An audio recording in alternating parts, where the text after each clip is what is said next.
వందే మాతరం గీతాలాపన సమయంలో అసెంబ్లీ నుండి వెళ్లిపోయిన ఎంఐఎం ఎమ్మెల్యేలపై గవర్నర్కు ఫిర్యాదు చేశారు బీజేపీ రాష్ట్ర అధ్యక్షులు రామచంద్రరావు. వందే మాతర గీతం 150 సంవత్సరాలు పూర్తయిన సందర్భంగా సెంట్రల్ హోమ్ మినిస్టర్ నుంచి అన్ని రాష్ట్రాలకు సర్క్యులర్ జారీ చేశారన్నారు. అందులో భాగంగానే అసెంబ్లీలో కూడా వందే మాతరం గీతాలాపన చేశారని తెలిపారు బీజేపీ చీఫ్. అలాంటి గొప్ప కార్యక్రమంలో నుండి అమర్యాదగా లేచి వెళ్లిపోయిన ఎంఐఎం ఎమ్మెల్యేలను తొలగించాలని గవర్నర్ వినతి పత్రం అందజేశామని తెలుపుతున్న రామచంద్రరావుతో మా ప్రతినిధి Vijay face to face.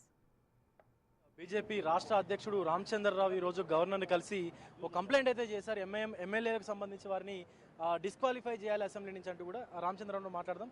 So ఇటు గవర్నర్ కలిసారు, ఏమన్నారు గవర్నర్? అలాగే ఎంఐఎం ఎమ్మెల్యేల పైన కంప్లైంట్ చేయడానికి కారణాలు? గవర్నర్ ఏం చెప్తారు, వారు ఏదైతే మేము ఇచ్చిన మెమోరం తీసుకున్నారు, వారు పరిశీలిస్తామని చెప్పారు, స్పీకర్తో మాట్లాడతామని చెప్పారు. వారి ముందే ఈ సంఘటన జరిగింది. వందే మాతరం గేయం జరుగుతున్న సమయంలో వందే మాతరం భారతదేశం అనేక మంది ఒక స్వాతంత్ర యుద్ధంలో ఆ వందే మాతరం గేయంతో, ఆ వందే మాతరం ఒక నినాదంతో మనం అందరం కూడా చూసాము. ఆ రోజు యువకులు స్వాతంత్ర యుద్ధంలో దిగారు. మనందరం వింటూ ఉంటాం చరిత్రలో. అటువంటి వందే మాతరాన్ని అవమానపరచడం అనేది భారతీయ జనతా పార్టీ దాన్ని అభ్యంతరం తెలుపుతూ వందే మాతరం గేయం 150 సంవత్సరాలు పూర్తి చేసి హోమ్ మినిస్ట్రీ నుంచి ఒక సర్క్యులర్ వచ్చింది పార్లమెంట్లలో, అదే పార్లమెంట్లో, అసెంబ్లీలలో, అదేవిధంగా ప్రభుత్వ కార్యక్రమాల్లో తప్పకుండా వందే మాతరం పాడాల్సింది, వందే మాతరం గేయాల్సింది. అటువంటి ఒక వందే మాతరాన్ని అవమానపరచడం అనేది దేశాన్ని అవమానపరచడం భావిస్తూ ఈరోజు గవర్నర్ గారికి మేము విజ్ఞప్తి పత్రం వేసి వాళ్ళ మెంబర్షిప్ క్యాన్సిల్ చేయమని అడిగినాం. అంటే ఎమ్మెల్యేలు ఆ సభ నుంచి లేచిపోవడం అంతా కూడా వైరల్ అయింది. కానీ వాళ్ళు మాత్రం మేము ఈ దేశంలో బ్రతుకుతూ ఉన్నాము, అది మా ఇండివిజువాలిటీ, మేము పాడడం పాడకపోవడం మా ఇష్టం అంటూ కూడా మాట్లాడుతున్నటువంటి సందర్భం. అట్లా ఉండదు. ఈ దేశంలో అందరికీ దేశం అంటే అభిప్రాయం, ఒక మంచి గౌరవం ఉండాలి.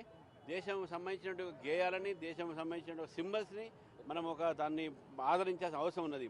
మనకు చట్టం కూడా ఉంది, dishonouring of the national symbols మీద మనకు దాంట్లో పనిష్మెంట్స్ కూడా ఉన్నాయి.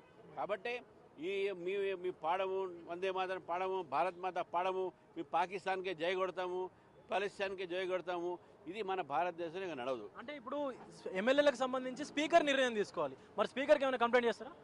వారు చేస్తారు. మేము ఎమ్మెల్యేని కాబట్టి మేము గవర్నర్కి ఇచ్చినాము, గవర్నర్ గారు స్పీకర్కి పంపిస్తారు రిపోర్ట్ కోసం.